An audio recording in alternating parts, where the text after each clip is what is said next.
Chapitre 4. Le trésor des Valois. Ainsi que nous venons de le constater, si Chantecoq avait réussi à mettre debout contre Belphégor un plan de campagne qui, sans lui, offrirait encore de sérieuses garanties de succès, avait au moins l'avantage d'être inspiré par la logique même et basé sur des événements dont il avait pu contrôler lui-même l'authenticité. L'inspecteur Ménardier, malgré toute l'activité qu'il avait déployée, se débattait toujours dans les ténèbres du plus obscur mystère. Les fouilles qu'il avait fait opérer à l'intérieur de notre grand musée, plus que les explorations et recherches auxquelles il avait procédé lui-même, n'avaient donné aucun résultat. Aucune des empreintes que le service d'anthropométrique avait photographiées ne correspondait aux fiches des malfaiteurs dont on tient à la préfecture un répertoire si exact et si complet.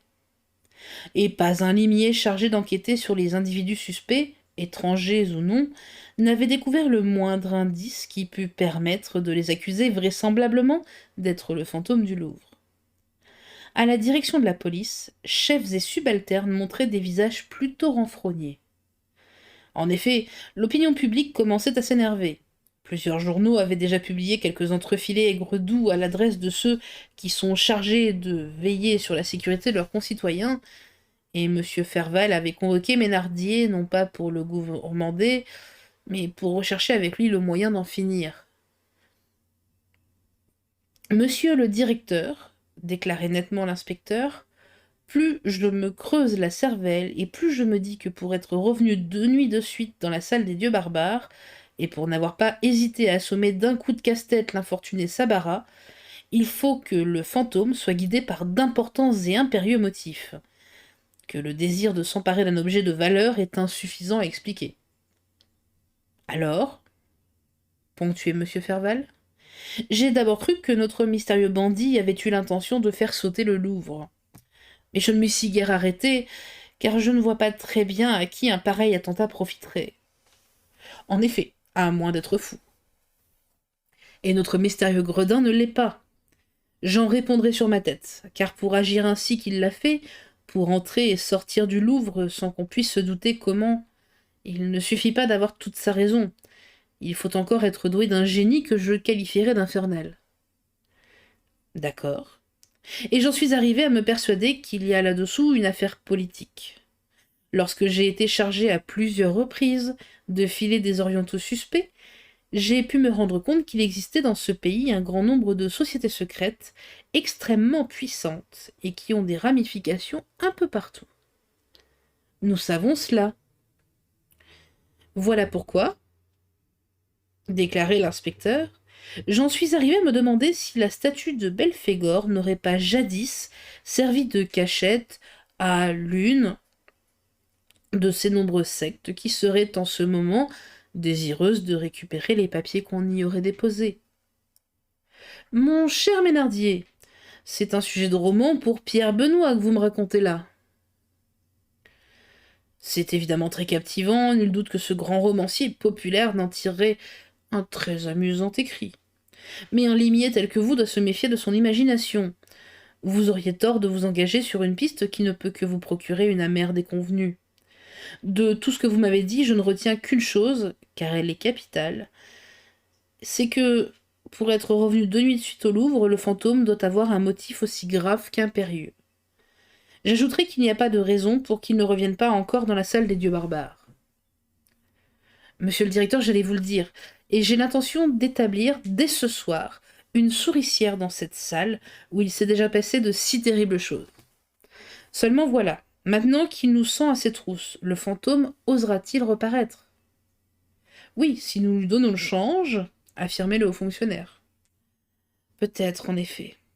Attendez un instant. Et M. Ferval se mit à griffonner les lignes suivantes qu'il lut ensuite à Ménardier. Nous apprenons que l'inspecteur Ménardier, chargé d'enquêter sur l'affaire du Louvre, serait sur la piste du coupable. Celui-ci, dans l'impossibilité de passer la frontière, ne se serait réfugié dans un petit village du Nord, où il serait dès à présent traqué par la brigade mobile. Ajoutons que l'inspecteur Ménardier est parti ce matin en mission confidentielle pour une destination inconnue. Nous ne dirons rien de plus afin de ne pas entraver l'action de la police, mais attendons-nous à des révélations aussi prochaines qu'inattendues. Sa lecture terminée, M. Ferval reprit. « Je vais adresser immédiatement cette note à la presse afin qu'elle paraisse dans la 3e édition des journaux de ce soir. Elle ne manquera pas de tomber sous les yeux de notre gredin. Vous allez donc rester ici bien tranquille dans mon arrière-bureau où l'on vous apportera à dîner. Vers 22 h, avec 2 agents que vous choisirez vous-même, vous vous rendrez au Louvre. Et vous vous cacherez avec eux dans la salle en question. Et si, comme je l'espère, dupé par notre communiqué, le fantôme y revient cette fois-ci, il ne vous échappera pas. Et moi, monsieur le directeur, j'en suis sûr, affirmait l'inspecteur avec force. Fidèle aux directives que lui avait données son supérieur, Ménardier, le même soir, d'accord avec l'administration du musée, s'introduisait subrepticement au Louvre avec ses 2 meilleurs agents. Ceux-ci, après avoir reçu ses instructions, se dissimulèrent derrière 2 grandes statues qui décoraient la salle des dieux barbares. Ménardier se blottit dans une énorme vasque où il disparut tout entier, tandis qu'à travers les larges fenêtres garnies de barreaux qui donnaient sur la cour du Louvre, les rayons de la lune se glissaient, nimbant de leur argent clair la tête du dieu Belphégor, gisant toujours au pied de son socle, sur les dalles en mosaïque encore marquées par le sang du gardien Sabara. À la même heure, une scène étrange se déroulait à l'intérieur de l'église Saint-Germain-l'Auxerrois, qui dresse, en face de la célèbre colonnade de Perrault, son admirable façade, dont le portail si délicatement ouvragé date, paraît-il, de Philippe le Bel.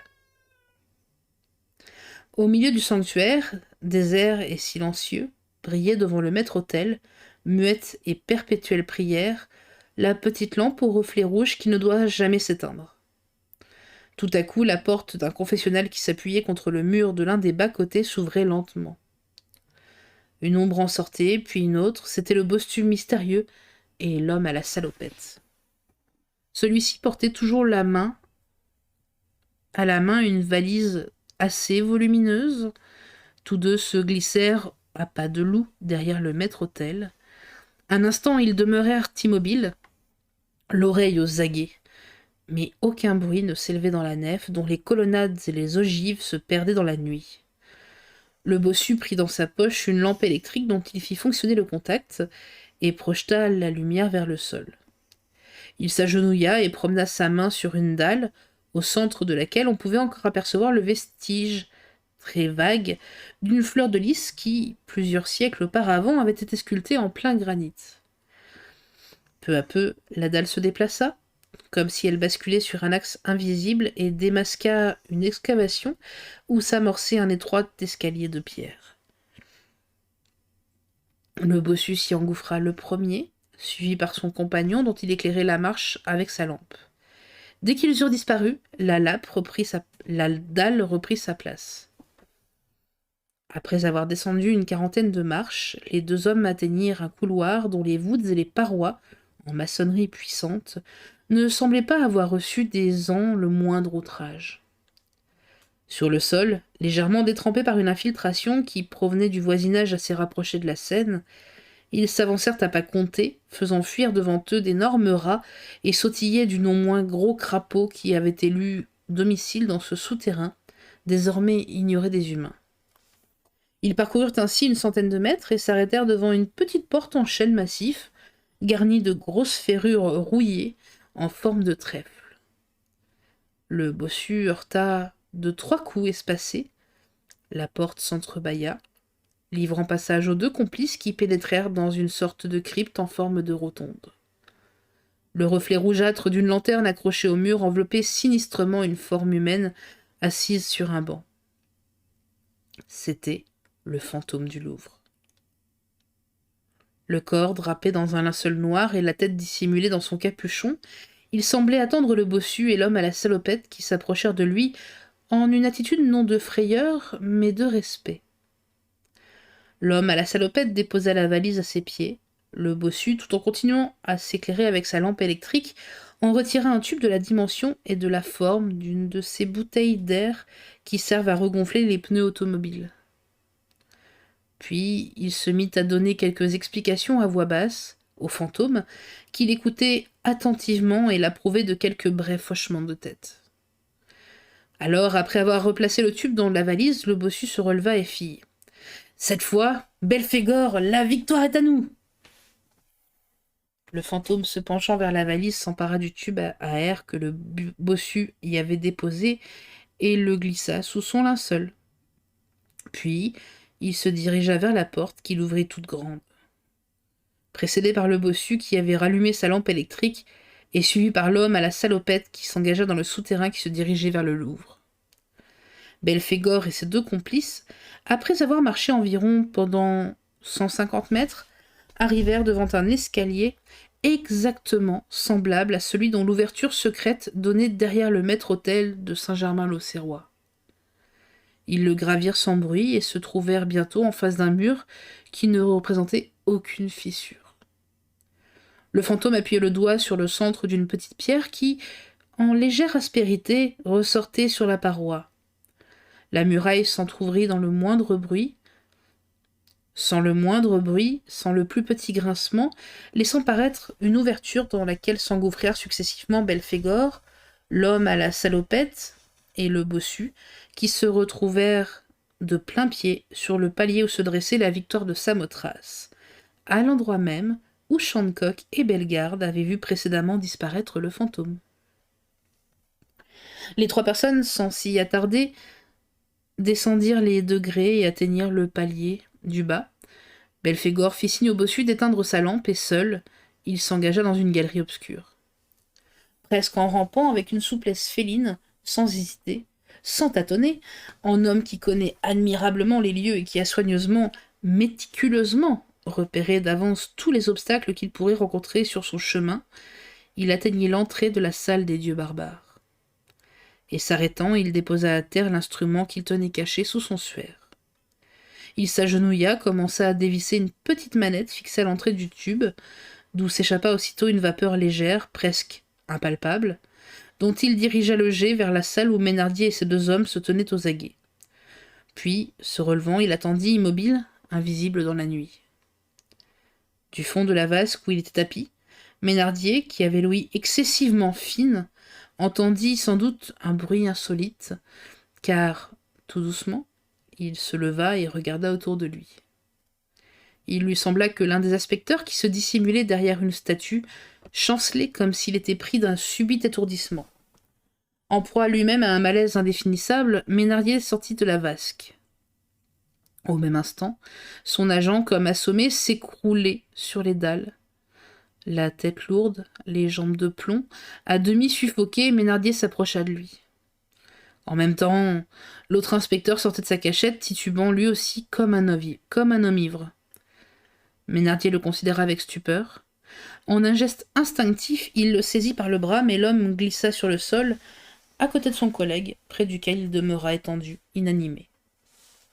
Se raidissant contre la torpeur qui l'envahissait, le limier voulut faire quelques pas, mais soudain, il s'arrêta, sidéré.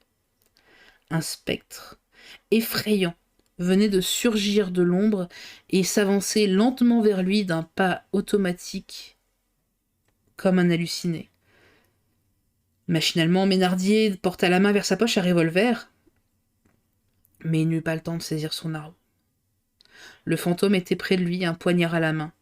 Rassemblant ses dernières forces, qui semblaient prêtes à l'abandonner, le policier saisit le bras menaçant de Belphégor, et en même temps, il releva brusquement le capuchon qui lui masquait entièrement la tête.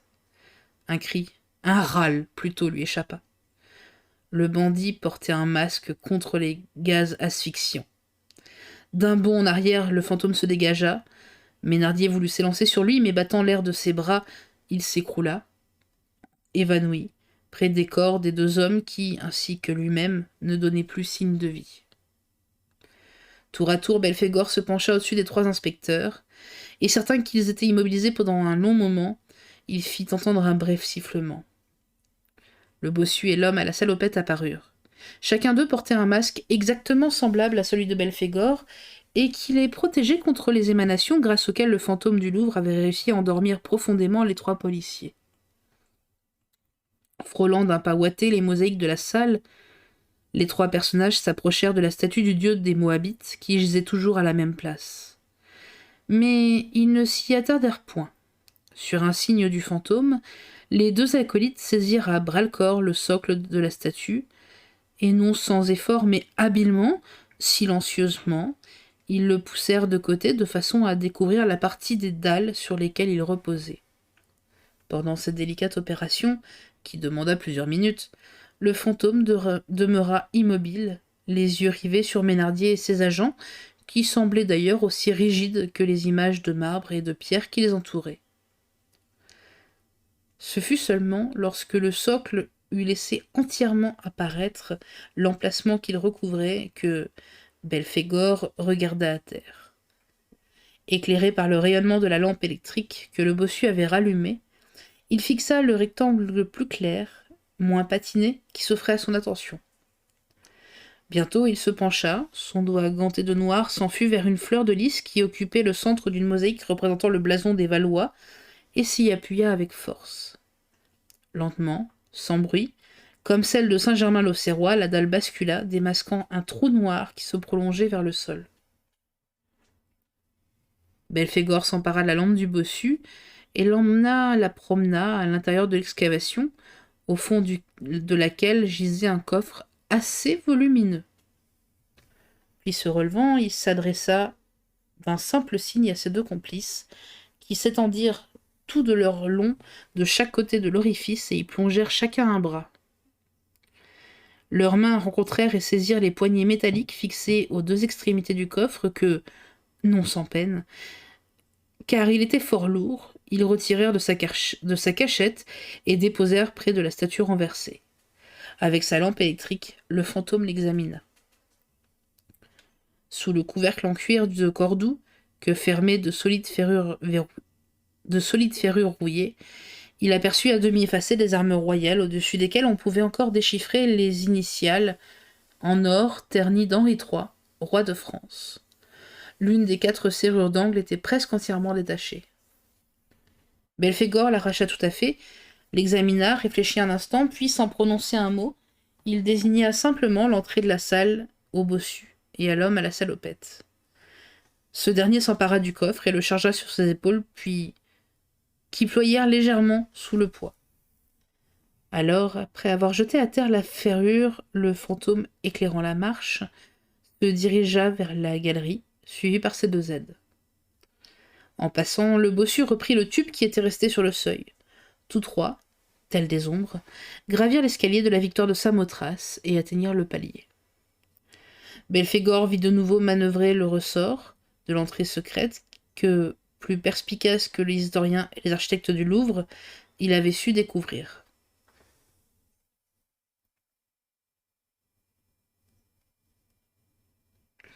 Quelques instants après, nos personnages s'enfermaient dans la crypte où nous les avons vus tout à l'heure se rassembler. L'homme à la salopette, dont le front ruisselait de sueur, déposa à terre le coffre et, sans perdre une minute, après avoir ainsi que le bossu retiré son masque, il fit sauter les 3 serrures à l'aide d'un ciseau à froid qu'il avait pris dans sa poche et vivement souleva le couvercle. Aussitôt, le bossu approcha sa lampe électrique et Belphégor, qui s'était avancé, ne put réprimer mieux qu'une exclamation de surprise, un cri de victoire. Le coffre était rempli de bijoux, de joyaux et de pièces d'or. L'homme à la salopette y plongea la main et en retira une poignée d'écus, qui étaient marqués à l'effigie du roi Henri III, tant qu'il les faisait retomber en cascade. Le bossu, à son tour, retirait du coffre une magnifique couronne enrichie de pierreries. « Le diadème de Catherine de Médicis !» murmura-t-il en le faisant admirer au fantôme. Presque aussitôt, une voix basse, mais tout en scandant ces mots d'un geste autoritaire, celui-ci murmura à l'oreille du bossu quelques paroles qui devaient être des ordres, car le bossu s'empressa de replacer le précieux et somptueux objet à sa place, là où il l'avait pris, et tirant un couteau, il attaqua une des ferrures d'angle, tandis qu'immobile, Belphégor contemplait le trésor étalé devant lui. 1 heure plus tard, la voiturette du bossu stationnait, avenue d'Airain, quelques maisons plus bas que le rez-de-chaussée de Jacques Bellegarde. Mais cette fois, c'était l'homme à la salopette qui se tenait sur le siège. De temps en temps, celui-ci se retournait pour jeter un rapide coup d'œil vers l'entrée de l'immeuble où demeurait le jeune reporter. Il était visible qu'il attendait quelqu'un. Or, ce quelqu'un n'était autre que le bossu, qui à ce moment était occupé à une étrange besogne. Après avoir pénétré à l'aide de fausses clés dont il possédait un trousseau des plus complets dans l'appartement du journaliste, dont il semblait connaître à merveille toutes les dispositions, le bossu, tout en s'éclairant de sa lampe électrique, était entré droit dans le bureau, dont les volets étaient clos et les rideaux fermés. Après avoir refermé la porte dont il poussa le verrou, il tourna le commutateur qui faisait fonctionner le courant d'un petit plafonnier placé au centre de la pièce, éteignit sa lampe, qu'il déposa sur la table, et après avoir jeté autour de lui un regard investigateur, il s'approcha de la bibliothèque. Saisissant quelques-uns des livres qui garnissaient les rayons du centre, et tout en les gardant sous son bras gauche, il fouilla dans l'une des poches de sa houppelande, en retira un objet qui glissa rapidement derrière les bouquins demeurés sur la planche, et remit les autres livres à leur place. Puis, se transportant jusqu'au bureau de Bellegarde, après avoir choisi d'un œil expérimenté l'une des clés de son trousseau, il s'introduisait avec la serrure de l'un des tiroirs, qu'il ouvrit sans la moindre peine. Il déposa d'abord à l'intérieur du meuble une liasse de lettres, puis la ferrure du coffre Renaissance qu'il avait prise dans l'une de ses autres poches. Il referma soigneusement le tiroir, ralluma sa lampe électrique, éteignit le lustre et quitta la pièce, traversa l'antichambre et sortit dans le vestibule, donna un simple tour de clé à la porte et lança devant la loge du concierge sonore. « Cordon, s'il vous plaît !» Un bruit de déclic, et le bossu se retrouva dans la rue.